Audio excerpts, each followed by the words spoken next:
de momento se graba la sesión. Bien, vemos que ya les había explicado que la cualitativo ordinal tiene una escala de medición, o una manera, digamos, mucho, poquito, nada, es decir, incluso ese tipo de escalas son ordinales, porque tienen un orden, ¿no? El primero, el segundo, el tercero, el 13º, el 24º, el 35º y demás. No son órdenes, por eso hay un orden en una escala ya sea ascendente o descendente, ¿ya?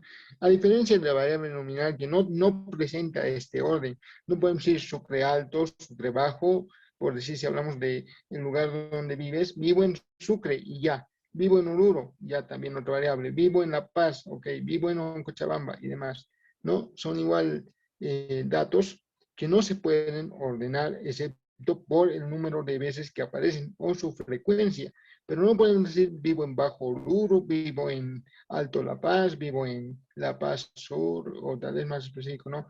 O vivo en otra La Paz, o La Paz en La Paz pequeña, La Paz grande, ¿no? No existe ese orden, es decir, no tiene coherencia cuando tratamos de ordenarlo de esa manera.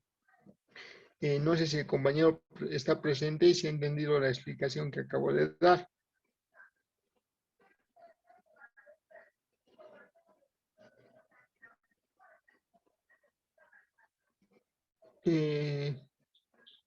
Bueno, asumo que el compañero ha entendido y si no está, pues que lo vea en grabación, ¿no? De esto, por eso se está grabando. Bien, ¿hay alguna otra pregunta?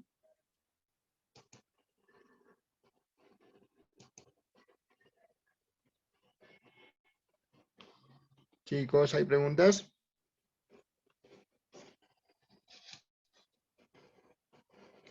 Bueno, creo que No, no. sí, sí, Bien, bien. no, A ver, correcto. ya continuaremos entonces con la tarea del día de hoy. Ya, vamos a continuar con el trabajo. Esto ya lo habíamos visto. Ya, lo vamos a repetir. Son tipos de variable de control, modifican las variables independientes. Yo les decía que esta variable independiente es nuestro objeto de estudio. En mi caso, yo estoy estudiando la recepción de un canal de YouTube. Entonces, digamos que ese es nuestro estudio. Entonces, la variable independiente va a ser recepción, ¿no? Y esta, la dependiente, corresponde a la hipótesis. Digamos que la recepción del canal, según mi perspectiva inicial, resulta ser buena, resulta ser mala, resulta simplemente no existir. Y en ese elemento podemos colocar, digamos, que la recepción del canal tantos de YouTube es buena en los estudiantes o es aceptable, es favorable, y favorable en los estudiantes del 2 de 1, por decir, ¿no? Tenemos, como yo les dije, una población y muestra, que son ustedes los estudiantes de población de 1, un tema de estudio, que es la recepción del canal, de determinado canal, y una variable dependiente, que es la hipótesis que posiblemente responda a la variable independiente, ¿no? Esto creo que es un poco confuso por la similitud de estos dos términos, pero según vayan practicando investigación, van a ir viendo también que tienen sus diferencias muy marcadas, ¿no? ¿Hay alguna otra pregunta?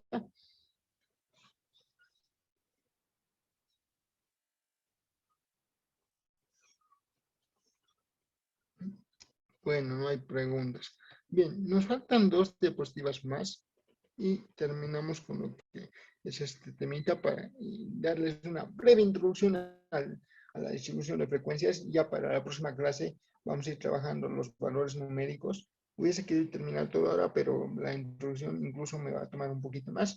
Y con eso, con terminar el próximo tema, estaríamos terminando la unidad 2. Y eso quiere decir que la subsiguiente clase, si es que no tardamos en terminar, que yo creo que sí vamos a tardar unas 2 o 3 clases si es que quiero explicarles todo de pe a pa, como se debe, vamos a tardar 2 a 3 clases más, entonces vamos a estar dando examen la subsiguiente semana, es decir, de acá a 2 semanas tal vez nuestra primera evaluación, como lo habíamos dicho al principio al presentar el plan de trabajo. ¿Ya?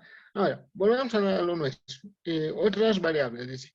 Interviniente. Dice, son en las que de alguna manera afectan el resultado esperado. Están vinculadas a variables independientes y dependientes.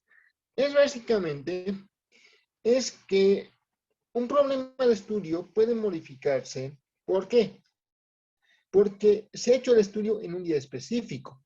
Ya, por ejemplo, si estamos estudiando el cuidado de las plantas y difundimos un contenido para el estudio justo en el Día del Árbol, el Día del Árbol se convierte en nuestra variable interviniente, porque no siempre es el Día del Árbol, ¿no? Es un día específico, ¿no?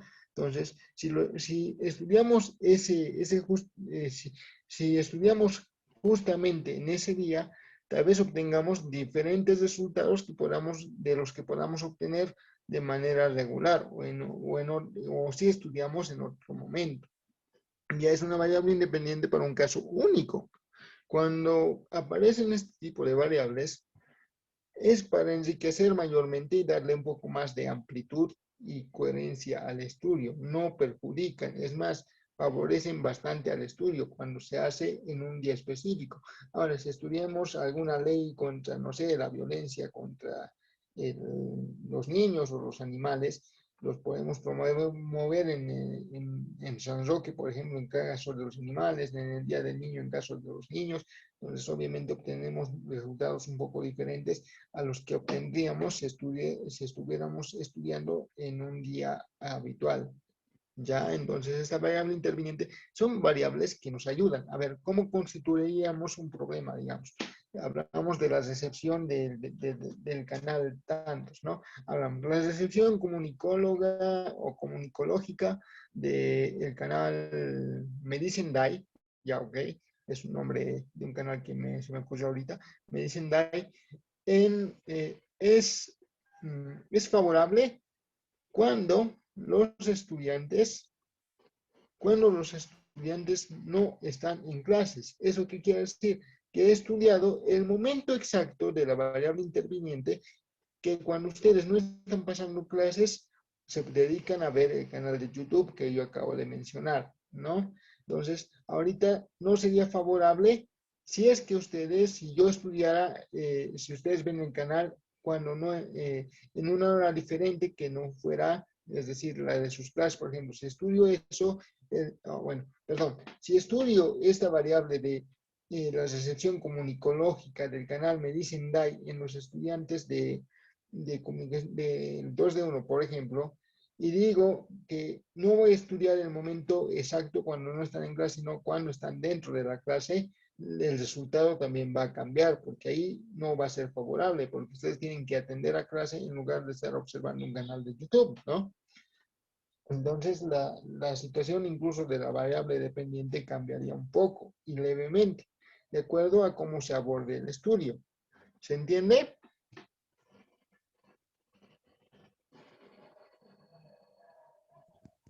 Sí, sí. Bien, a ver, dice ya, otra variable, la variable moderadora, dice.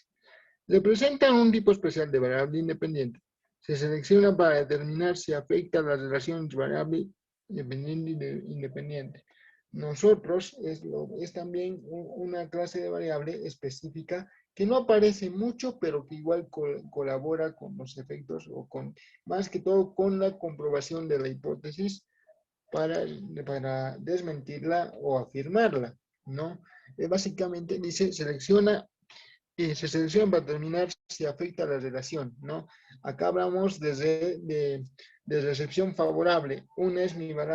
Recepción es mi variable independiente y favorable es mi variable independiente. Entonces, lo que yo les decía acerca de la variable interviniente tiene que ver también con la variable moderadora, que simplemente como ambas variables, la independiente y la dependiente, están relacionadas diciendo que la recepción es favorable para el canal de Medicine Die, por decir, perdón,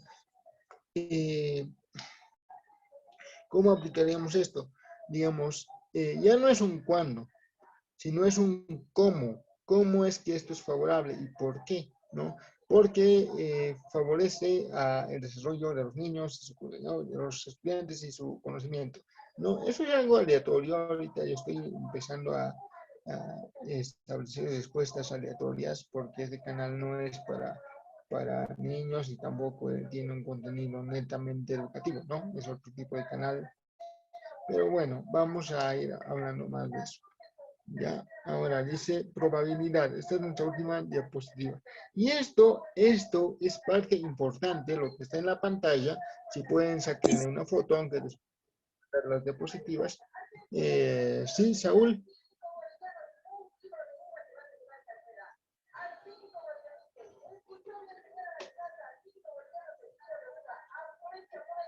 A ver, vamos a ver.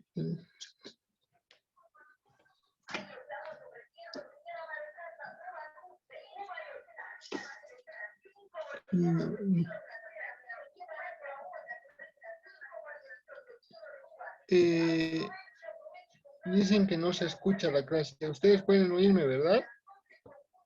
Sí, Oxy. Sí, Oxy. Ya, entonces le pediría por favor que revise su teléfono, debe haber alguna falla o simplemente debe estar el icono de auriculares activo. Cuando usted toque el icono de auricular que usualmente está donde está el micrófono, le da a permitir y va a poder escuchar. A veces es eso lo que falla en el Zoom, ¿ya? O si no, directamente puede verlo cuando esté subido en el canal de YouTube, pero también puede interactuar con nosotros por el chat. Si tiene alguna consulta, voy a estar leyéndole también o algún otro elemento. Por favor, escriban eso en el chat, por favor. Si el precio está por aquí, refiérale lo que le he dicho al compañero para que pueda solucionar el problema técnico. Ya, bien, hablamos de probabilidad. No, esto es lo que vamos a hacer, ¿ya? Probabilidad dice, mire la frecuencia con la que se obtiene el resultado. Es decir, yo les hablaba del color de ojos de ustedes, ¿no? El color de ojos. ¿Cuántos estudiantes tengo yo con ojos verdes? ¿Cuántos estudiantes tengo yo con ojos azules? ¿Cuántos estudiantes tengo con ojos negros, marrones, cafés y toda la escala de colores si quieren? En cuanto a ojos. Entonces, ahí voy a contar la frecuencia, que es el número de veces que aparece una variable. Si contamos variable edad, digamos, cuántos estudiantes tienen entre 20 y 30, cuántos estudiantes tienen entre 30 y 40 y demás. Se cuentan también, digamos, 7 estudiantes tienen entre tanto, luego otros 8 estudiantes tienen de 30 a 40, ¿no? Entonces se va contando. Ya dice, experimento, dice conjunto de resultados y experimento aleatorio. Estos son probabilidades.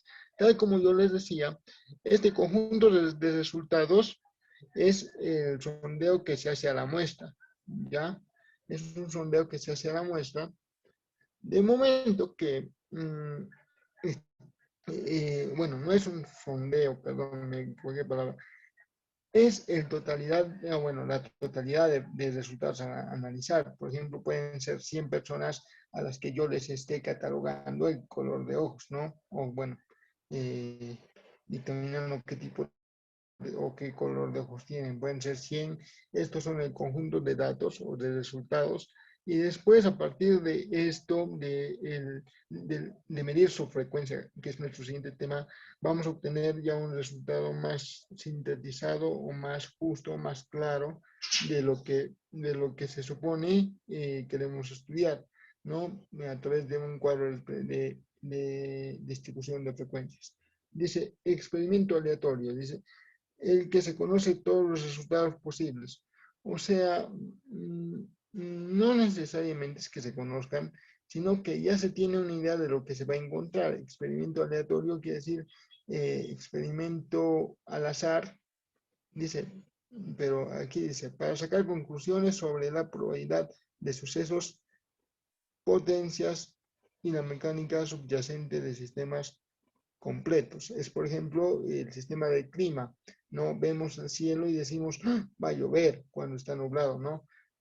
Porque ya tenemos un inicio. Esto es un experimento aleatorio de solo ver el cielo abarrotado de nubes negras y ya tenemos como resultado preliminar, porque sabemos cómo se comporta el cielo cuando va a llover, y pues decimos simplemente que va a llover, ¿no? Porque ya tenemos experiencia previa de el comportamiento y el color del cielo cuando se supone que anuncia una tormenta, y lo mismo en un día soleado, ¿ya? Estos son ejemplos para que puedan entenderlos y no haya ningún tipo de confusión. Estoy siendo tal vez lo más eh, directo posible.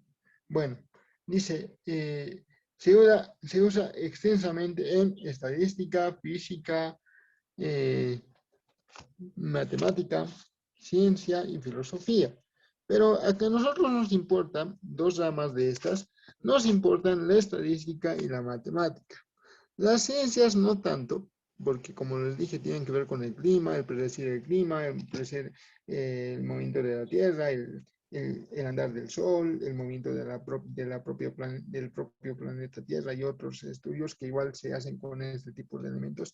Y igual, ¿no? En física para eh, estudiar fenómenos, estudiar algún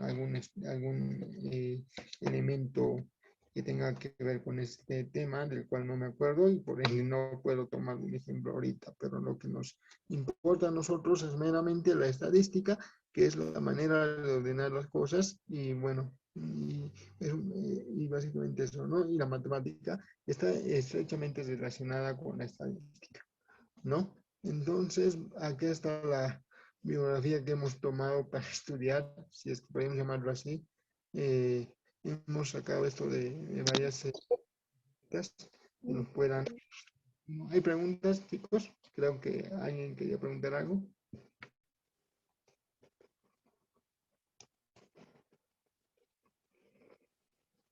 ¿Preguntas? ¿No hay preguntas?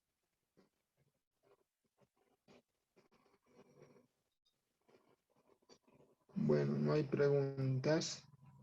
No hay preguntas. No hay preguntas, entonces. Terminamos acá. Este es nuestro último tema. Bueno, último tema teórico. Este es nuestro último tema. Voy a buscar el otro tema mientras voy a dejar de compartir por un segundito mi pantalla y les voy a dar un ligero vistazo a lo que vamos a hacer. Por si acaso preparen sus calculadoras, un formulario y un bolígrafo para poder trabajar. Esto ya es práctico, por favor. Les doy el tiempo que yo me tarde en buscar el tema que vamos a avanzar para poder este, ya para poder buscar las herramientas que ya les había dicho.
Bien, chicos, este es nuestro siguiente tema. Distribución de frecuencias, ¿no? Acá está el índice, ¿no? La idea es que yo les dé solo los lineamientos generales por el momento y ya la próxima clase enterita la vamos a dedicar a la parte práctica. Ya en cuanto a, les vamos a dar qué es, qué es lo que es distribución de frecuencia, qué son números de intervalos, qué son límites de intervalos, amplitud de intervalos, distribución y cómo sacar todo esto. Les voy a enseñar paso a paso, pero para esto necesito por lo menos unas 2 clases, es decir, 2 semanas de 2 sesiones cada una, ¿no? Para poder enseñarles todo y que ustedes aprendan a poder manejar esta tabla que les va a servir de mucho, les va a ser de mucha utilidad en serio y pues eso es, señoritas y jóvenes. Bien, comencemos entonces. Dice, distribución de frecuencias. La frecuencia de un intervalo es el número de datos corresponden a ese intervalo, es decir, el número de veces que se repite un determinado elemento. Como decía, digamos, 7 estudiantes pueden tener 15 años, por decir, entonces el número de veces que se repite el número 15 es 7, ¿no? Entonces ese es el número de veces. Y por eso esa es la frecuencia. Dice, una distribución de frecuencia es una tabla en la que aparecen todos los intervalos y las frecuencias de datos correspondientes a cada uno. Por ejemplo, le decía variable de edad. Ya, pero no. Trabajemos con variable de calificaciones. Digamos, ¿cuántos estudiantes tienen de 20 a 30 puntos? Ya, tienen 7. Ya, el siguiente intervalo es, ¿cuántos estudiantes tienen de 40, no, a ver, de 30 a 40 puntos? Ya, digamos 6. ¿Cuántos estudiantes tienen de 40 a 50? Ya, 12. ¿Cuántos estudiantes tienen de 50 a 60? Ya, 25. Ya, menos están aprobados, ¿no? Y así sucesivamente. Vamos a ir viendo según el ejercicio que yo voy a colocar para la próxima clase. Ya tengo que tener preparado un ejercicio, porque si no, nos vamos a estancar en yo preparando el ejercicio y ustedes observando cómo lo hago, ¿no? Es preferible tener la base ya preparada para ir trabajando sobre ese elemento, ¿ya? Ahora dice, una distribución en frecuencia es una tabla, ya dices, ya, perdón, esa ya leí. Esta agrupación de datos numéricos por intervalos o clases se llama distribución de frecuencia. Es decir, agrupar los datos que se repiten en un determinado número de veces. ¿Ya? Dice, el número de intervalos. A ver, antes, ¿hay preguntas? Antes de pasar a esta diapositiva. No, Ya, bien, creo que no hay preguntas. Bien, número de intervalos. El número de intervalos en una distribución de frecuencias depende del número total de observaciones. A veces suelen ser 50, entonces ya tenemos 10 minutitos nada más. Vamos a correr y vamos a hacer lo que podamos, ¿ya? El número de intervalos en una distribución de frecuencia depende del número total de observaciones. Es decir, que a veces los intervalos están relacionados con cuánto se está observando, con cuánto es el tamaño de nuestra muestra, es decir, cuántos objetos tenemos para observar. Por ejemplo, si observamos las calificaciones de 100 estudiantes, ¿ya? En la materia de estadística, y vamos a buscar el que menos tenga, que es, por decir, ya 51, y el que más tenga que sea 95, ¿no? Entonces van a haber 100 números entre 51 y 95. Estos son los que van a componer los intervalos, el número de observaciones, ¿no? El número de observados. Se recomienda que una distribución de frecuencias no tenga más de 15 ni menos de 5 intervalos. Ya porque, a ver, 5 intervalos o 4 intervalos es realmente poco, ¿no? Realmente poco para estudiar. Entonces, 5 intervalos es lo mínimo que debe tener. Es decir, si se cuenta de 10 en 10, tiene que llegar a 50 personas o 50 objetos de estudio, ¿no? Contando 50 objetos para contar de 10 en 10 o simplemente 25 para contar de 5 en 5, ¿no? Obviamente, pero 5 intervalos como mínimo. Y no más de 15 porque es una tabulación un poco más complicada cuando se hace con más intervalos. y por eso 15 también es un número negociable para manejar este tipo de intervalos. Van a ver a qué me refiero cuando armemos esta tabla. Ahorita es teoría, sigue siendo teoría, pero ya va a ser práctica desde la próxima clase. Así que voy a controlar y me van a mostrar calculadoras, formularios y bolígrafos porque estamos acá para trabajar, no para jugar, no para hacer nada indebido, sino para trabajar y pues eso sí voy a controlar. Es lo único que voy a controlar y por ende los que me muestren calculadoras, un bolígrafo y un cuaderno para el formulario van a tener asistencia y un punto más, porque he decidido quitarle, al final les dije que iba a valer 4, ¿no? Simplemente va a valer 3 y un punto va a ser la presentación de su calculadora, su formulario y su bolígrafo, ¿ya? Entonces, sumen 3 más 3 más 3 de las 3 evaluaciones y el puntito extra tienen sus 10 puntos y nadie sale perjudicado de la materia. ¿Ya? Dice, si hay muy pocos, no se pueden observar las características importantes de la distribución. Y si hay muchos, no se obtiene. En un resumen adecuado de la distribución, dice. Entonces, dice que cuando son poquitos, o sea, los intervalos son poquitos, podemos hacer simplemente conteo rápido en lugar de estar diseñando toda la tabla de distribución de frecuencia. Y cuando es mucho, dice que no se obtiene un resultado porque la muestra sigue siendo grande y tendríamos que seguir reduciendo para que se haga más simple y eso es aún más complicado de hacer.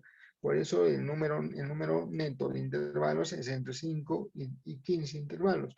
Nosotros vamos a manejar 10, pero también hay maneras de sacar cuántos intervalos debemos manejar de acuerdo al número de muestras o al número de observaciones también. Hay formulitas y para eso, y es lo que yo les decía, el formulario, calculadora y bolígrafo. ¿Queda entendido? Sí, Auxi. Oxy, Queda. eso va a ser desde la próxima clase. Desde la próxima clase. Ahorita no tengo mucho tiempo para preparar un ejercicio y voy a hacerlo. Para la próxima semana voy a preparar todo un ejercicio y todo un mecanismo para para que yo pueda enseñarles, perdón, esta distribución, porque como bien les dije es numérica y lo numérico por computadora no siempre es fácil. Me gustaría estar en una pizarra y tal vez ahí escribir y tal vez ahí indicarles, pero realmente esta situación de la pandemia es un poco complicada, lo cual me ha llevado a buscar otros programas para poder yo enseñarles adecuadamente lo que tengo que enseñarles y lo que está en plan de trabajo. ¿Ya? Así que desde la próxima clase vamos a controlar cada clase que avancemos práctica. Yo les voy a decir para la próxima clase igual calculadoras o en su caso cuando no sea práctica les diré no calculadoras pueden venir así nomás. ¿Ya? Entonces desde la próxima clase vamos a trabajar con la parte práctica de la materia. Ya, gracias, Oxy. Está bien, ya, a ver. ¿Hay alguna pregunta más? Bueno, ya, a ver. Acá tenemos límite de intervalos, ¿ya? Si se corta, quedamos hasta donde lleguemos y continuamos la siguiente clase. Voy a sintetizar la teoría para enfocarnos más en práctica. Ya acá tenemos una breve tabla de frecuencias. Como pueden ver, va de 5 en 5. 5, 10, 15, 20, 25. Límite inferior es el número más pequeño, ya, que existe en un muestreo. Como les decía, si tomamos variables de calificaciones, puede ser variable, la más pequeña puede ser un 31 y la más grande es un 95. Ese se llama límite superior, ya. Entonces, el límite superior, aquí en este caso, es 99 o puede ser también 100, ¿ya? Puede ver también, o pueden ver 100 también, ¿no? Aquí se está hablando de precios, se está hablando de hasta 15.99, después de 15.99 a 19.99 y demás. Acá se está hablando de precios, ¿no? Dice puntos realizados, ¿no? Esto lo vamos a ver después, voy a cambiar de ejemplo, es un ejemplo al azar que tomé de internet, porque no he podido realizar un ejercicio completo como lo voy a hacer para la siguiente clase, y esto sí lo van a entender. Ya, bien. Acá vemos la amplitud de intervalos. Un intervalo se obtiene al restar el límite.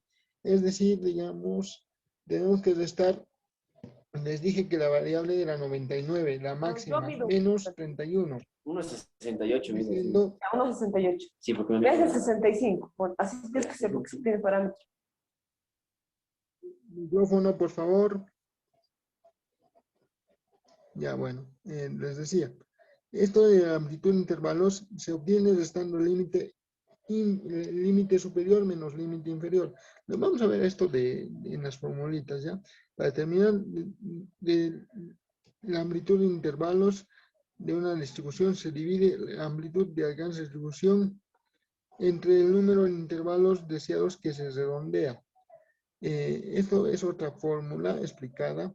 Dice que para determinar la amplitud, es decir, de cuánto a cuánto tiene que ir, por decir, de 5 en 5, tenemos que determinar, hay otra fórmula también que se usa para eso, dice que tenemos que dividir la amplitud que hemos sacado de acá, es decir, el número 68 en este caso, entre n, o sea que es n el total de la muestra, o sea 68 entre 100, digamos, ¿ya? Vamos a dividir eso y nos va a salir el intervalo, la amplitud de cada intervalo, es decir, de cuántos va a estar compuesto, de 5 números, de 6 números y demás. Lo vamos a ir viendo, esta es teoría, ¿ya? Acá, no, acá, sí. Ya, en la tabla de frecuencia absoluta, la tabla de frecuencia absoluta señala cada intervalo clase la cantidad de cuyos valores pertenecen al intervalo, es decir, si son variables de calificaciones, ¿cuántos estudiantes tienen de 31 a 40? Pues vamos a ir contando el 39, el 38, el 37, 36, 90, todos los que están en ese rango van a ser nuestra frecuencia absoluta. Ya, vamos a ver, de verdad, les prometo realizar un ejercicio por lo menos a medio terminar para ir retrocediendo y aclarando dudas matemáticas. Y desde la próxima clase, calculadora, formulario, como este cuadernito, por ejemplo, a ver, voy a mostrar mi cuadernito. ¿Ven? Acá está mi cuadernito, un cuadernito pequeñito. Y, a ver, acá está una calculadora. ¿Ven? Acá está una calculadora para esto. Y un bolígrafo. Ya, un bolígrafo para anotar. Ya, entonces, antes de que se termine el tiempo, quedamos aquí. Vamos a avanzar la próxima clase y voy a revisar lo que yo les he dicho. Ya, calculadora, cuaderno y bolígrafo. Ya, vamos a estar viéndonos. Recuerden que los quiero mucho, los estimo mucho y me agrada compartir este tiempo con ustedes. Espero todos se hayan entendido. Cualquier pregunta en comentarios, en video de YouTube o por el grupo de Telegram, por favor. Y cuídense mucho, abracen a su familia y pues hasta la próxima. Gracias. Gracias, Oxy. Igualmente. Hasta luego, Oxy. Auxiliar. Bueno, hasta luego, chicos. Hasta luego, Oxy. Voy a cortar ya la reunión, entonces tengo que ver, ¿no? Bueno, un abrazo y pues cuídense mucho. Si salgan bien